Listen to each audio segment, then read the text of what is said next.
33. Na manhã daquela segunda-feira, Earnshaw ainda estava incapaz de seguir com seu rotineiro trabalho e, portanto, permaneceria na casa. Com isso, descobri rapidamente que seria impraticável ter Cat ao meu lado. Ela desceu antes de mim e saiu para o jardim, onde avistara o primo realizando algum trabalho fácil. Quando fui convidá-los a vir tomar o café da manhã, vi que ela o havia persuadido a limpar um grande espaço de solo onde costumava ter alguns arbustos e pés de groselha, e estavam ocupados planejando juntos uma importação de plantas da granja. Fiquei estarrecida com a devastação que havia sido realizada em um breve espaço de meia hora. As árvores de groselha negra eram as preciosidades de Joseph, e ela escolheu justo o meio delas para fixar um canteiro de flores. "Pronto, isso tudo será mostrado ao patrão", exclamei. "E no minuto em que descobrir que desculpas vou oferecer para tomar tais liberdades com o jardim, teremos uma bela explosão de insultos nas nossas cabeças. Aguardem." E Sr. Harrington pensava que seria mais sagaz e não cairia na besteira de fazer essa bagunça só porque ela pediu que fizesse. "Tinha esquecido que eram de Joseph", respondeu Earnshaw, um tanto intrigado. "Mas direi a ele que fui eu." Sempre comíamos nossas refeições com o Sr. Heathcliff. Fiquei encarregada de fazer o chá e servir as refeições, me tornando indispensável à mesa. Catherine geralmente se sentava perto de mim, mas hoje resolveu sentar-se ao lado de Hareton. Notei com isso que ela não teria mais discrição em sua amizade, da mesma forma que não tinha em sua hostilidade anterior. "Lembre-se de não falar ou notar muito seu primo." Sussurrei essas instruções quando entramos na sala. "Certamente irritará o Sr. Heathcliff, e ele ficará bravo com vocês dois." "Não irritarei ninguém", respondeu ela. No minuto seguinte, ela se aproximou dele e se ocupou em colocar prímulas em seu prato de mingau. Ele não se atrevia a falar com ela ali. Mal a olhava, e ela continuava a provocá-lo de qualquer forma, até que esteve 2 vezes a ponto de se desmanchar de rir.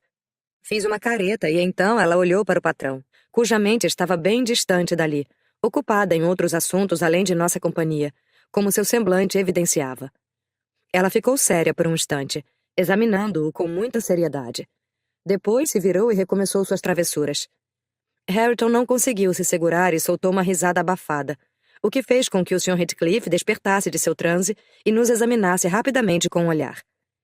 Catherine o encarou, como de costume, com um olhar que misturava nervosismo e desafio que ele tanto abominava.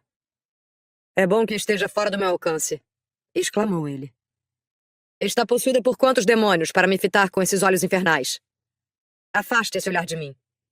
E não me lembre de sua existência novamente. Pensei que tinha aprendido que não deve rir na minha presença." "Fui eu", murmurou Hareton. "Foi você o quê?" questionou o patrão. Hareton olhou para o prato e não repetiu a confissão. Sr. Heathcliff olhou fixo para ele por um tempo, e então, silenciosamente, retomou seu café da manhã e sua meditação interrompida. Estávamos quase terminando, e os 2 jovens tiveram a prudência de se afastar um do outro. Então, acreditei que nada mais perturbaria a refeição, até que Joseph apareceu na porta, revelando por seu lábio trêmulo e olhos cintilantes de raiva que havia descoberto o ultraje contra seus preciosos pés de groselha. Ele provavelmente viu Cat e seu primo na área dos arbustos antes de descobrir o que se passou, pois enquanto o movimento de suas mandíbulas o assemelhava a uma vaca ruminando, o que tornava suas palavras difíceis de entender, ele começou a falar. "Pague meu salário que vou embora daqui. Eu planejava ficar aqui até a minha morte, onde servi por esses 60 anos. Pensei que arrastaria meus livros para o sótão, e o restante das minhas coisas, que eles se contentariam em ter a cozinha toda para eles. Me deixariam em paz na minha quietude. Foi difícil pensar em abandonar meu aconchego junto à lareira, mas achei que poderia fazer isso. Mas não. Resolveram tirar de mim meu jardim também, patrão, e do fundo do coração não posso aceitar isso. Não aguento mais. Se quiser, patrão, acostume-se com isso, mas eu não. Sou velho demais para me carregar novas cargas. Prefiro arranjar o que comer trabalhando pela estrada." "Ora, seu velho inútil, atenha-se!" interrompeu Heathcliff. "Pare com isso. Qual é o seu problema? Não vou interferir em nenhuma briga entre você e Nellie. Por mim, ela poderia jogar você em um buraco de carvão ou qualquer outra coisa que não me importaria." "Não, não é Nellie", respondeu Joseph. "E eu não me mudaria repentinamente daqui por conta dela. Ainda que seja uma inútil. Graças a Deus, ela não tem beleza alguma capaz de roubar a alma de algum desafortunado por aí. Foi aquela sem vergonha que lançou seus feitiços sobre meu jovem patrão que se deixou levar pelo jeito atrevido dessa desavergonhada. Meu coração parece que vai se partir de tanto desgosto. Tudo o que fiz por ele se esvaiu depois que ela cruzou o caminho dele. Se esqueceu dos meus ensinamentos e ceifou todos os pés de groselha mais belos do meu jardim. Choramingava abertamente o velho enquanto se ocupava em prosseguir com mais lamúrias, tomado pelo sentimento da ingratidão do jovem e os perigos que ele corria ao lado de Catherine. Esse velho idiota está bêbado? Perguntou o Sr. Heathcliff. Hareton, o que fez para deixá-lo falhado assim? Arranquei 2 ou 3 pés de groselha. Respondeu o jovem. Mas vou colocá-los no lugar. E por qual razão os arrancou? Indagou o patrão. Catherine sabiamente resolveu se intrometer. Queríamos plantar algumas flores no espaço, disse ela. Sou a única pessoa a quem culpar, pois pedi que ele fizesse isso. E qual demônio autorizou você a mexer em alguma coisa aqui? Perguntou o sogro, bastante surpreso. E quem mandou você obedecê-la? Acrescentou ele, voltando-se para Hareton. O último ficou sem palavras, mas Catherine falou novamente. Não deveria ter tanto rancor em me ceder uns poucos metros de solo para que eu enfeite com flores, uma vez que tomou todas as minhas terras. Suas terras? Miserável insolente. Você nunca teve nenhuma, disse Heathcliff. E também se apossou de todo o meu dinheiro. Continuou, retribuindo o olhar zangado, e enquanto isso mordendo um pedaço de crosta de pão que sobrou de seu café da manhã. Cale-se! Exclamou ele. Termine logo isso e suma daqui. Sem contar as terras de Hareton e seu dinheiro também. Insistiu a imprudente jovem. Hareton e eu somos amigos agora, e direi a ele tudo sobre você. O patrão pareceu atordoado por um momento. Ficou pálido e se levantou, olhando para ela o tempo todo com uma expressão de ódio mortal. Se encostar um dedo em mim, Hareton vai bater no senhor, disse ela. Então sugiro que volte a se sentar. Se Hareton não a jogar para fora desta sala já, o partirei ao meio. Vociferou Heathcliff. Sua desgraçada, bruxa maldita. Como se atreve a atiçá-lo contra mim? Saia já daqui. Ouviu bem? Jogue-a na cozinha. Eu vou matá-la, Elendine, se você a deixar às minhas vistas de novo. Hareton tentou baixinho persuadi-la a ir. Tire essa maldita inútil daqui! Gritou selvagemente. Por que ainda continuam conversando? Disse Heathcliff, se aproximando da jovem para executar ele mesmo sua ordem. Ele não vai obedecê-lo mais, seu perverso, disse Catherine. E é questão de tempo até detestá-lo tanto quanto eu. Shhh! Murmurou o jovem em tom de censura. Eu não quero mais ouvir você falando com ele desse jeito. Já basta. Mas você vai deixá-lo me bater? Perguntou ela, surpresa. Venha comigo, por favor. Sussurrou ele seriamente. Contudo, já era tarde demais. Heathcliff assegurou. Já, Earnshaw, disse o patrão. Saia já daqui. E você, sua bruxa maldita. Resolveu me atormentar até o limite desta vez, e vou fazê-la se arrepender para sempre. Ele a segurava pelo cabelo. Hareton tentou liberar os cachos que se desfaziam com o aperto, implorando a ele que não a machucasse. Os olhos negros de Heathcliff cintilavam. Ele parecia pronto para rasgar Catherine em pedaços, enquanto eu me preparava, arriscando tudo para acudi-la, quando de repente seu aperto relaxou, e ele a segurou pelo braço com um olhar fixo no rosto dela. Então ele cobriu os olhos com a mão, suponho que para se recompor, e voltando-se para Catherine, disse com assumida calma. Você deve aprender a evitar me provocar. Ou realmente irei matá-la algum dia. Vá com a Sra. Dean e confine sua insolência aos ouvidos dela. Quanto a Hareton Earnshaw, se eu o vir dando ouvidos aos seus delírios, terá que buscar pão em outro lugar. Seu amor o tornará um pária e um mendigo. Nelly, leve-a. E me deixem todos vocês. Sumam. Conduzi-me a jovem para fora. Ela estava muito feliz por ter saído ilesa para resistir. Hareton veio atrás de nós, e o Sr. Heathcliff ficou sozinho na sala até o almoço. Eu aconselhei Catherine a fazer a refeição na saleta, mas assim que o Sr. Heathcliff percebeu o lugar vazio, me mandou chamá-la. Não dirigiu a palavra a ninguém, mal tocou na comida, e se retirou logo em seguida, dizendo que não retornaria antes do anoitecer. Os 2 novos amigos se estabeleceram na casa durante a ausência dele, onde ouvi Hareton censurar veementemente a prima por ela tentar revelar a conduta do sogro para com o pai do jovem rapaz. Disse que não permitiria que uma palavra fosse proferida em sua depreciação. Pouco importava se ele era o diabo encarnado ou não. Jamais trairia a confiança de Heathcliff. Disse ainda que preferia ser tratado por ela com o desprezo costumeiro de antes a vê-la atormentar o patrão. Catherine já estava perdendo a paciência com isso. Mas ele encontrou meios para fazer com que ela se controlasse, perguntando como ela se sentiria se ele falasse mal do seu querido pai. Naquele momento, a jovem compreendeu o quanto Earnshaw se importava com a reputação do sogro dela, que os laços que os vinculavam iam além de qualquer coisa racional. Os elos dessas correntes foram forjados pelo hábito, e que seria cruel tentar desfazê-los.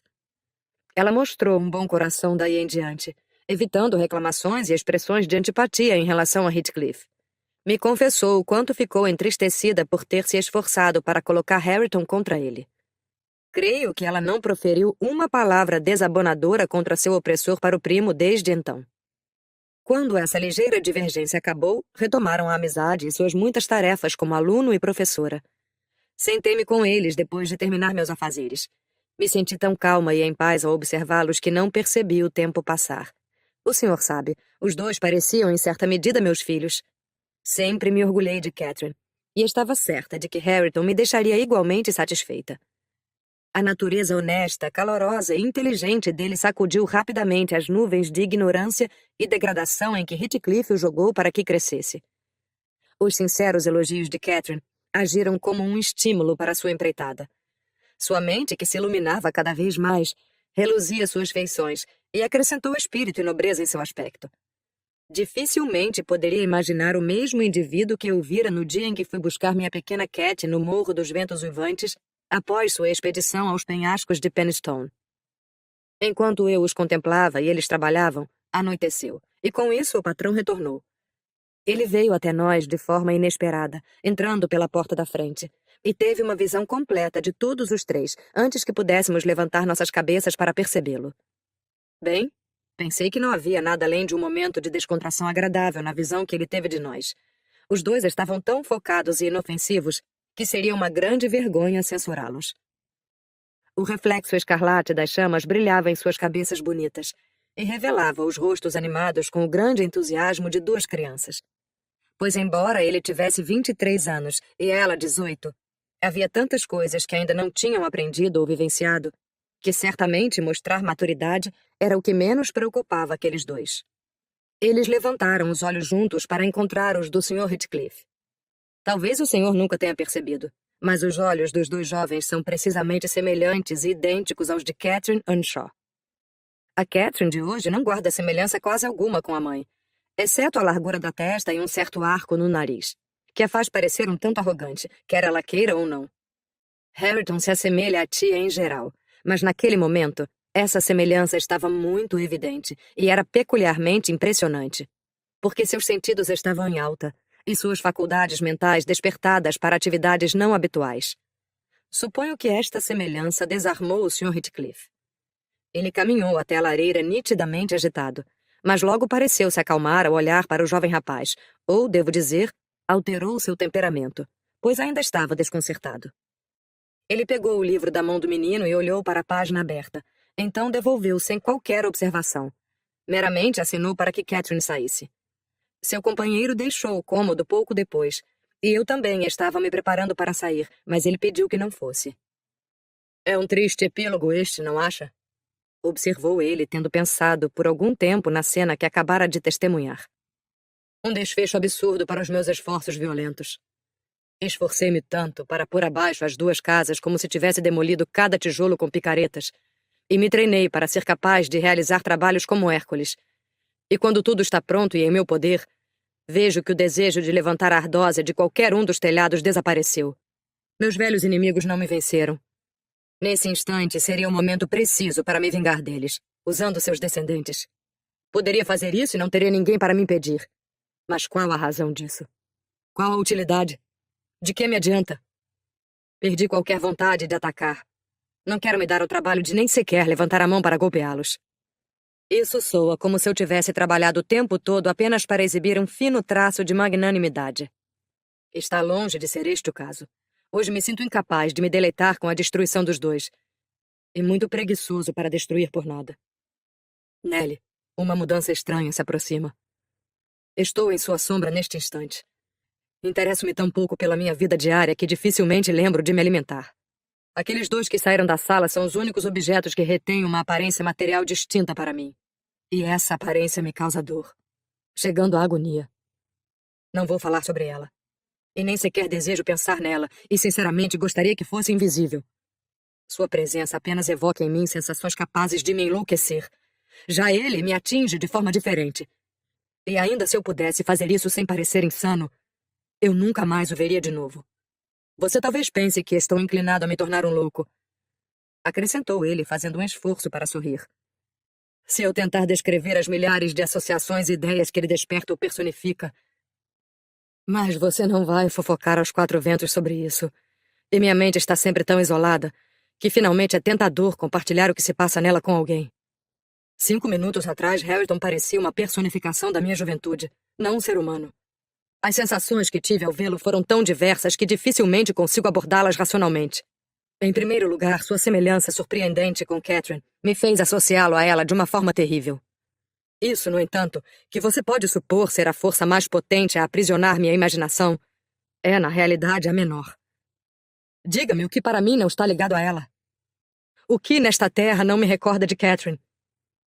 Eu não posso olhar para este chão, pois os traços dela estão entalhados nas cerâmicas. Em cada nuvem, em cada árvore, paira no ar noturno. E a vislumbro em cada objeto desta casa. Para onde olho aqui dentro vejo a imagem dela. Os rostos mais comuns dos homens e mulheres, minhas próprias feições zombam de mim com alguma característica semelhante.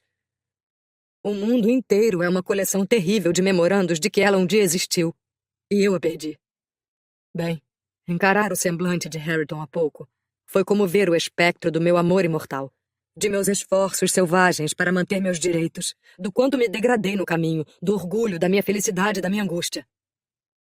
Porém, é um frenesi repetir esses pensamentos. Mas só vou esclarecer a você que, apesar de relutar para estar sempre sozinho, a companhia dele não me traz benefício algum. Antes, é um agravamento constante do tormento que me aflige. E de alguma forma contribui para me tornar indiferente que tenha se tornado próximo da prima e andem juntos. Não posso mais dar atenção a eles. O que quer dizer com uma mudança se aproxima, Sr. Heathcliff? Perguntei em alerta pela maneira que ele falou, embora, de acordo com meu julgamento, não corresse o risco de enlouquecer ou de morrer. Ele era bastante forte e saudável, e quanto à sua razão, desde a infância tinha um prazer peculiar em pensar em coisas sombrias e se distraía com ideias e fantasias estranhas. Quem sabe tivesse ele uma monomania sobre a amada, que idolatrava. Mas em todos os outros pontos, sua inteligência era tão sólida quanto a minha. Não saberei dizer até que finalmente aconteça, disse ele. Estou apenas um pouco consciente disso no momento. Sente-se doente, é isso? Perguntei. Não, Nelly. Não me sinto doente. Respondeu ele. Então o senhor não tem medo da morte? Insisti. Eu? Com medo? Não. Respondeu ele. Não tenho medo, pressentimento ou nem sequer uma esperança de morte. Por que deveria? Com minha constituição rígida e modo de vida temperado e ocupações não perigosas, devo permanecer e provavelmente permanecerei acima do solo até que quase não haja um fio preto de cabelo na minha cabeça. E ainda assim não posso continuar nesta condição. Preciso me lembrar de respirar. Quase tenho que lembrar meu coração de que ele precisa bater. E isso é como dobrar uma mola rígida. É por compulsão que faço o menor ato não motivado por um pensamento. E por compulsão que observo qualquer coisa viva ou morta que não esteja associada a uma ideia universal. Tenho um único desejo, e todo meu ser e faculdades estão ansiando por alcançá-lo. Eles anseiam por isso há bastante tempo, tão inabalavelmente que estou convencido de que alcançarão muito em breve, porque devorou minha existência. Sou engolido pela antecipação de sua realização. Minhas confissões não me aliviaram, mas talvez expliquem algumas fases de meu humor, inexplicáveis que costumo demonstrar. Oh, Deus! É uma longa luta. Eu queria que tudo acabasse. Ele começou a andar pela sala, murmurando impropérios para si mesmo, até fazer com que me sentisse inclinada a supor, assim como ele dizia que Joseph acreditava, que sua consciência havia transformado seu coração em um inferno terreno. Perguntava-me como seria o desfecho daquilo. Embora ele raramente houvesse revelado este estado de espírito, era certo que aquele era seu temperamento habitual. Eu não tinha dúvidas. Ele próprio afirmava isso. mas nenhuma alma, pelo seu comportamento em geral, teria conjecturado o fato. O senhor não sabia quando viu o Sr. Lockwood, e no período de que falo, ele era exatamente o mesmo. Só mais afeiçoado à solidão contínua, e talvez ainda mais lacônico na companhia dos outros.